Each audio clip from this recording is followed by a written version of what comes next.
Hello. So this video I'm going to be talking about Let's Talk Money. It's part of the Let's Talk Money series, and I'm going to be building on. It's more of part two of the investment journey because I'm going to be building on the investment philosophy that I had initially coined in the previous episode that just came before this one. So if you haven't checked that one, check that one before coming to this one so that you can be at par with what to expect from this one. So in this video, I'd want to tackle investment in terms of now I want to tackle it by adding to it more. Initially I had started with stocks, so I want to show you a picture of how broad investment could be and what are some of the things you'd be expected to understand and to be able to wrap your head around. That is, if you were to go into the realm of investing full time. So as part of investing, it talked about stocks, and stocks is just one of the vehicles that you can use as an investment vehicle. Another vehicle that you can use as an investment vehicle that has higher risk and higher reward is the derivatives market. The derivatives market. By the term derivative, I know most of us have studied maths in high school, even in primary, but in high school specifically.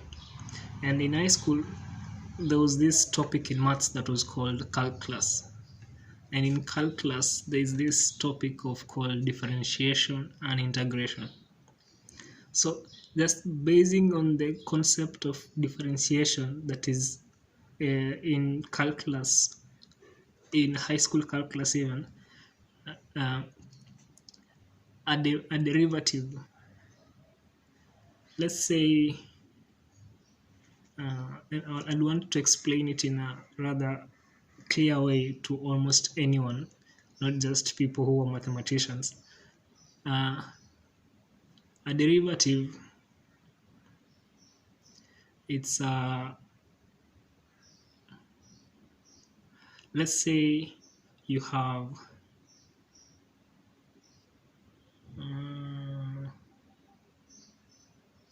let me first make a overall definition that captures the term derivative, and that is a derivative is something, an asset that is based on another asset. So it is not the original asset. It is an aspect of the original asset. So let's say you have an original asset that is a dollar.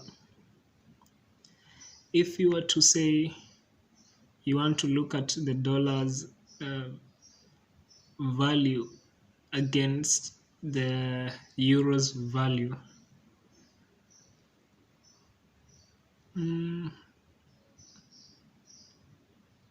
so the value of that dollar is the derivative of that dollar. It is not the dollar itself, it's your perception of the dollar. So that is the derivative sense of the dollar, because if we were to use an actual dollar, at no point will that dollar be worth 50 cents unless inflation comes in the way. But I'm just saying, let's keep inflation out of this topic for now. But I'm just saying, if you have a note for a dollar right now, let's say this is a note for a dollar, it remains to be a dollar regardless of what you perceive it to be. You can perceive it to be worth nothing, but it is still a dollar.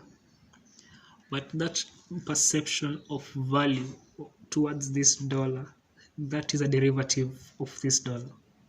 This is not a dollar, this is a pen, but I'm just using it as a reference. So let's take this as a dollar. This remains to be a dollar regardless of regardless, it remains to be a dollar. But your perception of it changes, and that perception, your perception of the value of this dollar changes based on a lot of factors that I can't all list in this video, because this is a beginner video that is building on argument over investing. So back to that point, this dollar, it remains to be a dollar, but your value, the value as you associate with that dollar changes. And that value you've associated with that dollar is the derivative of that dollar. And now, if you took the value you associate to that dollar and you took the value you associate to that euro, if you compare those two values, that is, for the first value is the derivative of the dollar, the second value the derivative of the euro. If you compare those two values, you'd have a pair of comparison that is based on two different currencies, and that comparison fluctuates because now that perception of value changes. Today you might think this dollar is overvalued. Tomorrow you might think this dollar is undervalued. And that change in perception is what creates the fluctuating nature of derivatives. So derivatives is, let's go back to the beginning. A derivative is an asset that is based on another asset. So the basis of a derivative, of a dollar derivative, is a dollar.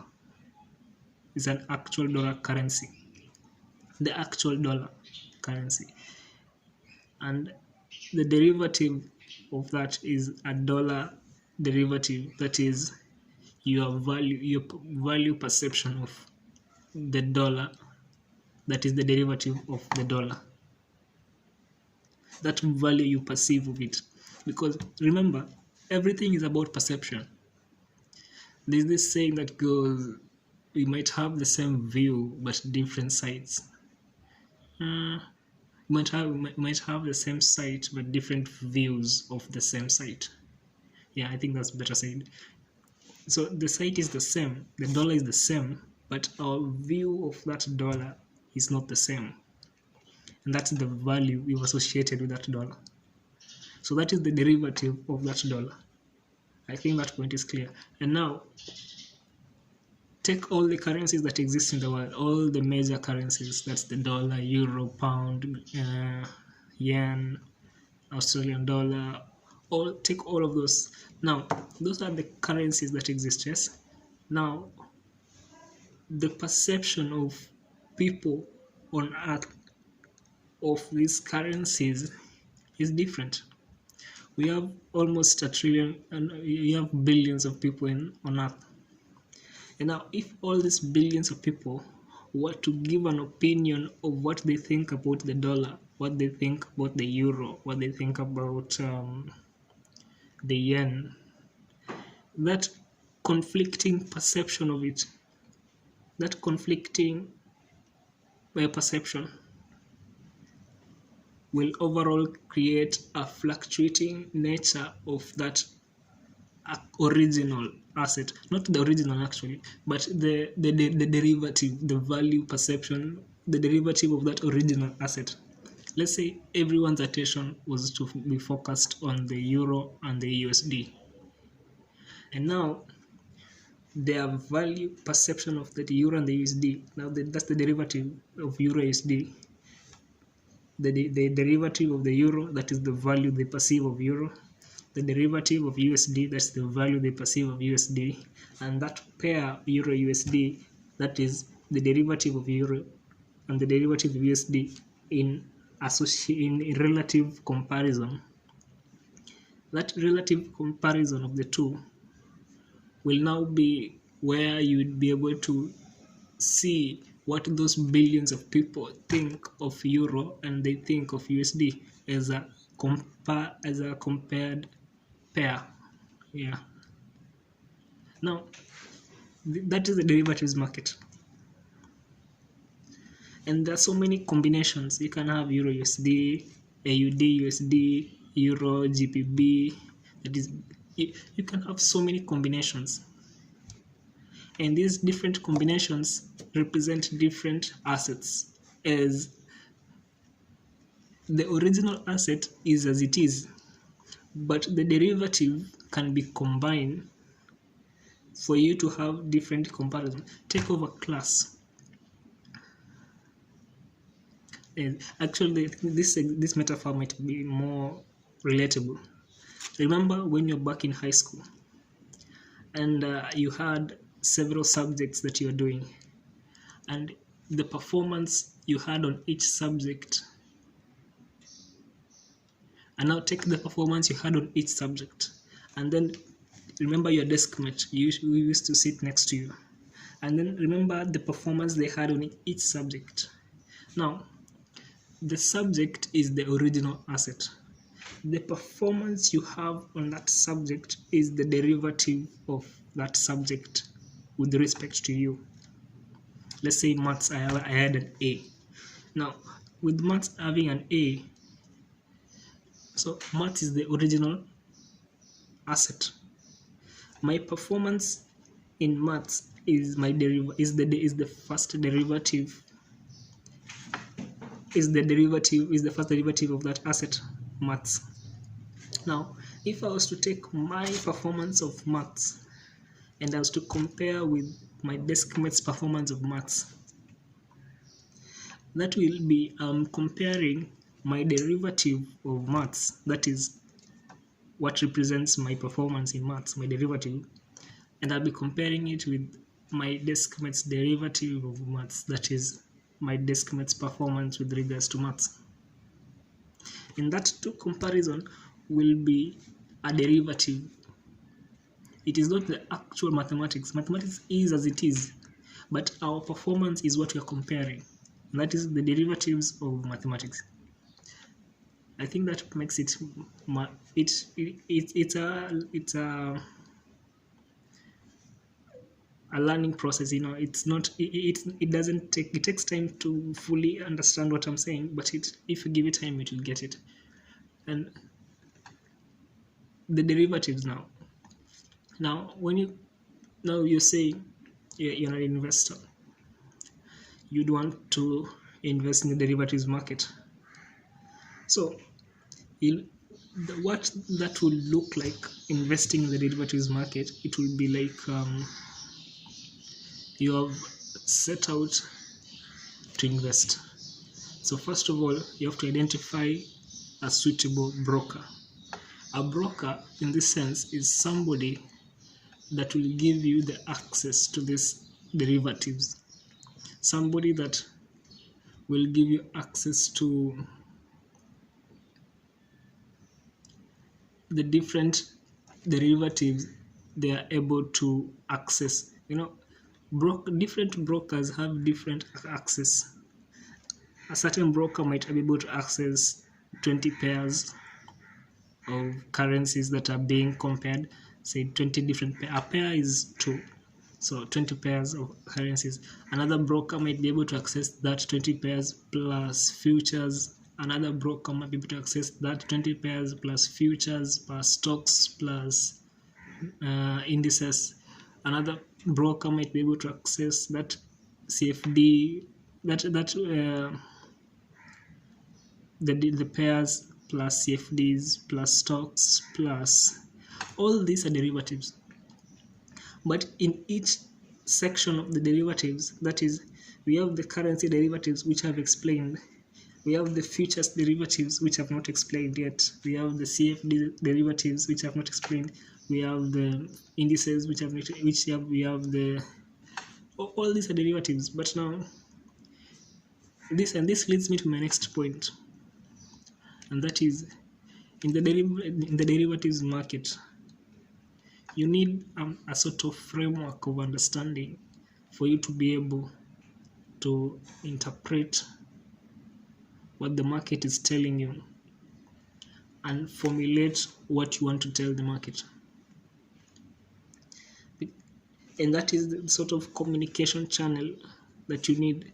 And that framework is more of a mental framework, because it is part of a mindset, it is part of logical reasoning, it is part of thinking, it is part of strategizing, it is part of having an objective, having a plan, and aligning your plan to your objective, and it's part of recognizing when you've made a mistake, acknowledging when you make a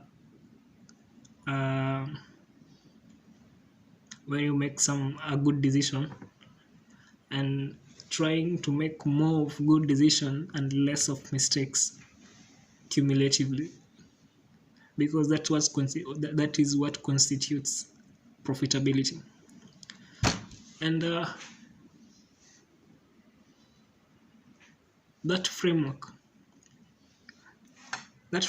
of interpretation and of expression in terms of derivatives market isn't something that I think, and I'm not going to say this is explicitly as it correct, and also I'm not going to say this is wrong.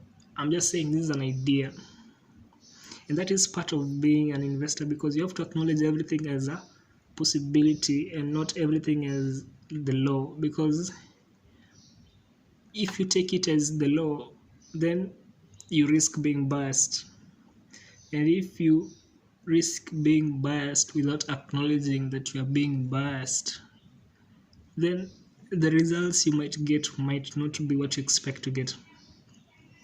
And that is part of understanding and being genuinely honest to yourself and with everyone you are engaged with, because that is what will be able to mold your understanding better and be able to make you take that framework for what it is and use it for your benefit.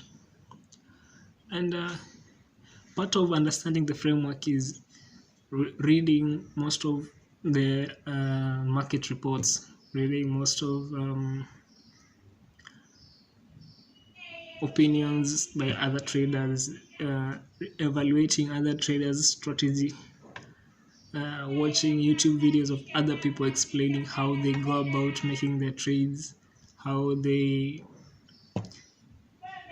deal with their wrong trades, how they profit from their good trades, and how they overall do the risk management, and how they maintain their stop loss and their take profit. All this is part of the framework. And if I were to give you an advice that I have given myself also, would be start with one asset, understand it. Start with one derivatives market. Let's say the currency derivatives market, the different currency pairs. Try and learn from it. Try and look on how to better understand it, to better position yourself, to better practice, to hone your skill, to find your edge, find a strategy that works, to find the timing that works. Because remember, the derivative is an asset that is based on another asset. So that means when you're seeing that a derivative, you are seeing what other people think of the actual asset, the original asset that is based on. So let's say, let me give you an example that is, I think it is relevant. Let's say you're in a discussion room with 5 people, and you put on a topic about relationships, and you ask everyone, what do you think about relationship? The chances that everyone will have the same thought about it is pretty slim, but the chances that everyone will have a unique and different thought about it is pretty big. So based on just that, if I was to ask you who was going to interact with those people in the discussion room, what do you expect from this discussion before even interacting with any one of them? Your expectations might, that educated guess, it will definitely be a guess, because you have not interacted with the people, you have not heard what they have to think, what they have to say, you don't know their personalities, you don't know anything about them. All you know is there are some people in a discussion room that you're supposed to go in there and discuss with them a topic about relationship. And if I was to ask you what to expect from it, you'd probably not have a specific expectation, or you might have a vague expectation. You might not be um, on point in terms of your expectation. That is because you don't have the connection with the people that are in the discussion room for you to formulate an educated guess about what to expect.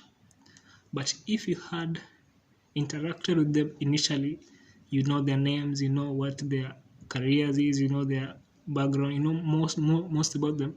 Then if I were to ask you that same question, what do you expect from it?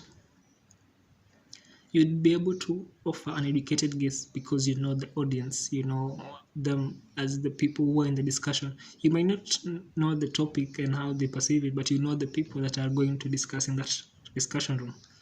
And that is an example that illustrates understanding the framework of investment before going in and making an investment decision.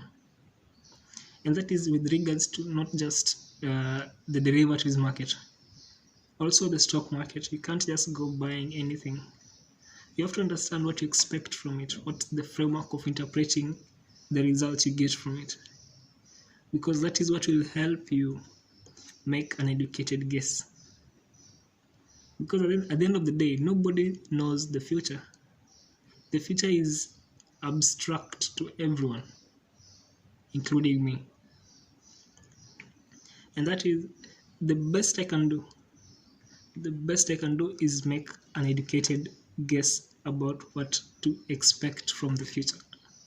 And if my educated guess is very educated, I mean it's a professor, then I might be right most of the time, then I am wrong, because I am working on a sort of better position because of the educated guess that I am making. And that is with regards to derivatives. And I know this video is just a matter of giving you the idea of what derivatives is and how it functions. It's not more of how will you be able to start, and that will be covered in the next video. And yeah, I'm trying to see if there's something I've forgotten that I should have mentioned, and that is actually the point of this video was to give you an idea of what other options are there for investing. And I think by now you have understood that investing, based on the previous video, is about stocks, and based on this video there's also another market for investing that is called the derivatives market. And given those two markets, those are just two, there's so many more, but still I don't think the derivatives market, I have covered it in as much as I'd want to, because there's also the leverage topic, subtopic in it. There's the risk, there's the lot size, there's the point of entry, point of exit, there's the take profit, stop loss, there's the bear market, the bull market. And all these are important subsections of this derivatives market. that you must understand in order to be able to have that framework of interpretation, framework of decision making. And I will make another video at another time explaining that exact and the next part of this series, let's talk money, would be building on that derivatives market and how it distinguishes itself from the stock market. And people think investing is all the same, but no. The framework in which you interpret stocks is completely different from the framework in which you interpret derivatives, which is completely different from the framework in which you interpret futures, CFDs, and all that. But understanding each framework and mastering how to go about investing in each vehicle, that is the stock vehicle, the derivatives vehicle, the CFD vehicle, and other vehicles, that is what makes you an overall diversified investor. It makes you a well-informed investor. But at the end of the day, you'll have to specialize. But before you make that specialization decision, you have to understand what are the options. What do they offer? What do I need to have? What are the prerequisites for this option, for that option? What are the rewards for this? What are the risks for this and that? That is where I come in to offer you my thoughts about it, my opinions, and my educated guess. Up to there, if you've liked what you've heard, give me a thumbs up. If you didn't like it, you can also explain in the comment section what was it that made you not like it. What would you expect me to do to make it more likable for you? If you don't want to miss any other video that is going to come in the future, hit the subscribe button, hit the notification button. Stay tuned. Tell a friend to tell a friend. Let's all be investors. Let's all make our money make us more money, because that is what we all want. That is the coolest thing you can ever do for yourself. See you soon. Stay tuned.